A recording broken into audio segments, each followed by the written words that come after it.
All right, welcome everyone to another deep dive. Yeah, excited to be here. So today we're tackling a topic that's been generating like a ton of buzz. Oh, yeah, absolutely. AI interpretability. It's kind of crucial, right? We've got these powerful AI models doing incredible things, Right. but often we don't really know how they're reaching their conclusions. Yeah, it can feel like a bit of a black box. Totally. And that's where AI model interpretability comes in. It's all about lifting the veil, so to speak. Exactly. Peeking inside. Exactly. Peeking inside the black box to understand the why behind the what. And we've got a whole stack of information here on techniques that are designed to do just that. Yeah, we're going to be diving into things like LIME, SHAP, attention mechanisms, even concept-based explanations. It's going to be a fascinating journey. Definitely lots to unpack. Absolutely. And whether you're, a tech enthusiast who's just curious about how these things work, Sure. or you're a professional looking to apply AI responsibly, Right. this deep dive is for you. So buckle up and let's get started. All right, let's do it. Now, let's start with LIME.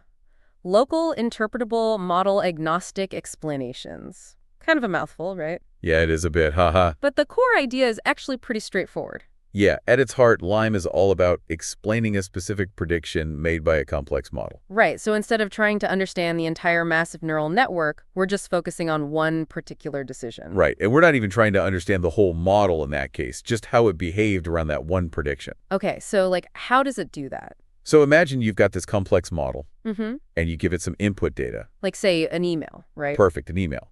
And the model says, okay, this is spam. Mm-hmm. Now, LIME comes in and says, all right, let's tweak this email a little bit. Okay, so change a few words, maybe. Exactly. Change a few words, remove a link, just make small modifications. Kind of like poking it to see what happens. Yeah, exactly. And each time we poke it, we see how the model's prediction changes. Does it still say spam? Interesting. And by doing this many times, Right. we can start to see which parts of the email the model is really sensitive to. Ah, okay, so the parts that, when changed, really flip the prediction. Those are the important ones. Precisely. Now, here's the cool part.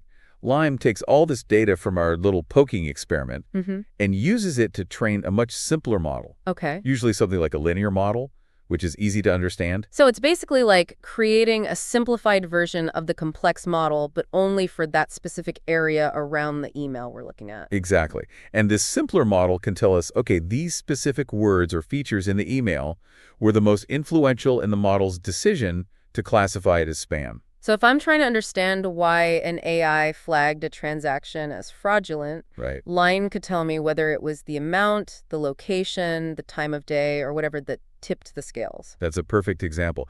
And it's not just for fraud detection. Imagine you're using AI for medical diagnosis. Oh, wow, yeah. LIME could help explain why the model diagnosed a patient with a particular condition based on their symptoms and test results. That's really powerful. So what would you say are the biggest advantages of using LIME? Well, one of the biggest is that it's model agnostic. That means you can use it with pretty much any type of AI model. So it doesn't matter if it's a neural network or a decision tree or whatever. Exactly. It also provides what we call local fidelity, so it's very accurate in explaining the model's behavior or rather that specific prediction. Right. And it's generally pretty easy to implement and use. There are several good software libraries available. But are there any, caveats or things we should be careful about when using LIME? Yeah, there are a couple of things to keep in mind. Because LIME relies on sampling and making those small changes to the data, the explanations can sometimes be a little bit unstable. Okay, so you might get slightly different explanations if you run it multiple times. Exactly.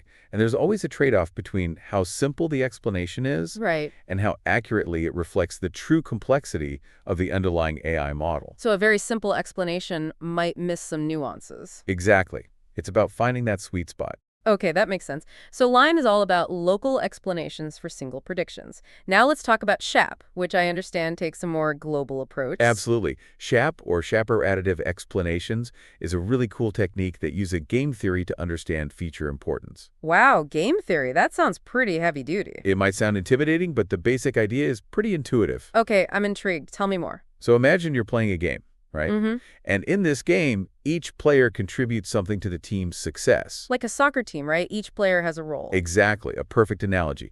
Now in SHAP, we treat each feature in our data as a player in this game. Interesting. And the game is basically making a prediction. Okay, so the features are working together to produce the output of the model. You got it. Now SHAP calculates something called a Shapley value for each feature. Okay. And this Shapley value tells us how much that feature, on average, contributes to the prediction. So it's like figuring out each player's contribution to the team's victory. Precisely. And we do this by considering all possible combinations of features, or coalitions, as we call them. Oh, wow. So, like, if we have 10 features, we're looking at all the different ways those 10 features could work together. That's the idea.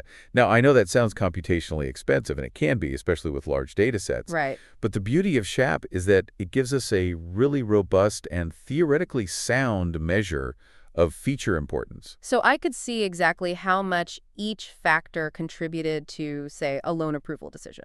That's a great example. You could see that maybe income was the most important factor, followed by credit score and so on. And I'm guessing this can be applied to any type of model, right? Like Lime. It can be, and there are different variations of SHaP, like Kernel SHaP, which is model-agnostic.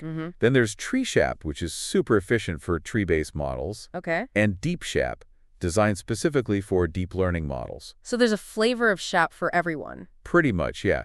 But it's important to note that SHaP does make the assumption that the features are independent of each other, Right. which might not always be true in real-world data. Yeah, like if you have features for age and income, those are probably going to be somewhat correlated. Exactly, so that's something to be aware of. But overall, SHaP is an incredibly powerful tool for understanding feature importance. It's like having a detailed breakdown of who the MVPs are on your prediction team. Exactly, haha. All right, so we talked about Lime, which gives us local explanations, and SHaP, which offers a global perspective. Let's shift gears now and talk about attention mechanisms. Okay, this is something I've always found really fascinating, especially with these large language models that are all the rage now. Yeah, attention mechanisms are a really ingenious way to make these models more transparent. So what are they actually doing? How do they work? So imagine you're reading a long article, right? You don't pay equal attention to every single word. Of course not. You focus on the key sentences and phrases. Exactly. And attention mechanisms allow AI models to do something similar. So it's like the model is learning to focus on the most important parts of the input. Exactly. And they do this by assigning weights to different parts of the input. Okay. So parts that are more important get higher weights, while less important parts get lower weights. So it's like a spotlight that shines brighter on the crucial information. Perfect analogy. Now, the really cool thing is that by looking at these attention weights, we can get a sense of what the model is focusing on when it makes a prediction. So if we have a model that's translating a sentence from English to Spanish, Right. we can see which English words the model was paying the most attention to when it generated each Spanish word. Exactly. And in image captioning, you could see which parts of the image the model was focused on when it generated each word in the caption. Wow, so we can actually visualize what the AI is looking at. Yeah, it's pretty amazing. And attention mechanisms not only help us understand the model better, Right. but they also often improve the model's performance. Really? How so? Well, because the model is able to focus on the most important parts of the input, it can effectively filter out noise and irrelevant information. Okay, so it's like a student who's learned to highlight the key points in a textbook. They're going to understand the material better. Exactly.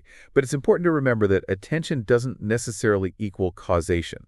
Oh, right. Just because the model is paying attention to something doesn't mean that's the only reason for its decision. That's a key point. It's more about correlation. And in very deep neural networks with many layers, it can be really hard to interpret those attention weights. So it's not always a simple mapping from attention to meaning. Right, and that's an active area of research. People are developing new techniques to make those attention weights more interpretable. Makes sense. All right, so we've covered Lime, SHaP, and attention mechanisms. Now let's talk about concept-based explanations. Okay, this is a really exciting area that's all about making AI more understandable to humans. Because ultimately, we want to be able to explain AI decisions in terms that we can grasp, right? Exactly. Instead of talking about complex mathematical formulas or patterns in raw data, we want to use concepts that make sense to us. So like, instead of saying that the model detected a certain combination of pixels in an image, Right. we could say that the model recognized the concept of a cat. Perfect example. Or in medical diagnosis, instead of talking about specific gene expressions or blood markers, we could talk about concepts like inflammation or tumor. Right. So how do we actually go about generating these concept-based explanations? There are two main approaches. One is called post-hoc concept extraction, Okay. where we take a pre-trained model and try to figure out how its predictions relate to certain concepts. So we're basically trying to reverse engineer the model's understanding of these concepts. In a way, yes. A technique called TCAV, or testing with concept activation vectors, is a good example of this. It measures how sensitive the model is to the presence or absence of certain concepts. Interesting. The other approach is called inherent concept learning, Okay. where we actually build the model in a way that it explicitly learns and uses concepts. So the concepts are baked into the model from the start. Exactly. Concept bottleneck models, or CBMs, are a good example of this. How do those work?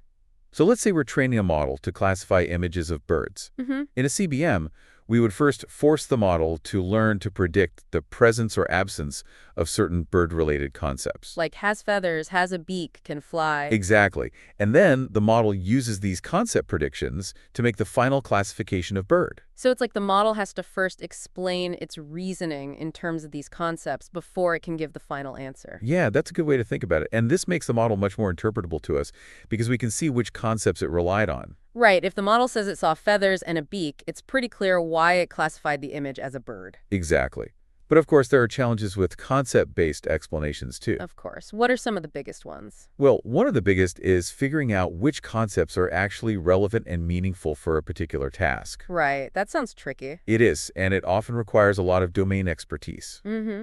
Another challenge is that for the post-hoc methods, we often need labeled data for those concepts. So it's not just enough to have data for the final task. We also need data that tells us whether those concepts are present or not. Exactly. And that could be expensive and time-consuming to get. What about the inherent models? Are there any drawbacks there? Yeah, one potential issue is what's called a concept bottleneck. What does that mean? Well, if we force the model to use a limited set of concepts, Mm-hmm. it's possible that those concepts might not be enough to capture all the information in the data. So it's like trying to describe a complex situation with a very limited vocabulary. Exactly. And that can limit the model's performance. Interesting. Any other limitations we should be aware of? Yeah, with the post-hoc methods, even if we find a correlation between a concept and a prediction, Mm-hmm. it doesn't necessarily mean that the model actually used that concept to make its decision. Okay, so there could be other things going on under the hood. Right. And there's also research suggesting that humans can only effectively understand explanations that use up to around 32 concepts. Oh, wow. So there's a cognitive limit to how many concepts we can handle. It seems so. If we go beyond that, the explanation becomes too complex. That's a fascinating point. All right, so we've covered a lot of ground here. We've talked about LIME, SHAP, attention mechanisms, and concept-based explanations. It's clear that there are a lot of different ways to approach AI interpretability. Yeah, there's no one-size-fits-all solution. Right, and there are trade-offs to consider, like fidelity versus interpretability, Exactly. Sometimes we might have to sacrifice a bit of accuracy for the sake of understandability. and vice versa. There's also the trade-off between explainability and performance. Right. Making a model more interpretable can sometimes hurt its predictive power. And, of course, there's the computational cost to consider. Absolutely. Some techniques are much more computationally demanding than others. So it really depends on the specific application and the resources available. Exactly. But it's an exciting field, and it's moving really fast. What are some of the most promising emerging trends that you're seeing? Well, one really interesting area is hybrid approaches, where we combine the strengths of different techniques. So like using LIME for a quick initial understanding and then SHAP for a more in-depth analysis. Exactly. There's also a lot of work being done on developing better visualizations and interfaces for exploring these explanations. That's great. The more intuitive and user-friendly we can make these tools, the better. Absolutely. There's also a growing focus on understanding global model behavior, not just individual predictions, Mm-hmm. and on developing models that are interpretable by design. Right, so baking interpretability into the model from the start. Exactly. And of course, a lot of research is focused on developing methods for evaluating the quality and trustworthiness of these explanations. That's crucial. We need to be able to trust these explanations if we're going to use them to make decisions. Absolutely. And that ties into the ethical considerations around AI interpretability as well. Right, it's not just about understanding how AI works, it's also about ensuring that it's used responsibly and fairly. Exactly. So it's a really rich and multifaceted field with a lot of exciting developments on the horizon. This has been a fantastic deep dive. Thanks so much for sharing your expertise. My pleasure. It's always great to talk about that stuff. And to our listeners, thanks for joining us. We hope this has given you a better understanding of how we can make AI more transparent and accountable. And if you're interested in learning more, there are tons of resources available online. Just search for AI interpretability and you'll find a wealth of information. And we'll be back soon with another deep dive into a fascinating topic. Until then, keep exploring the world around you. And keep asking questions. Absolutely. Asking questions is how we learn and grow. And in the world of AI, there's always something new to discover. Definitely. All right, that's it for today. See you next time. See you later.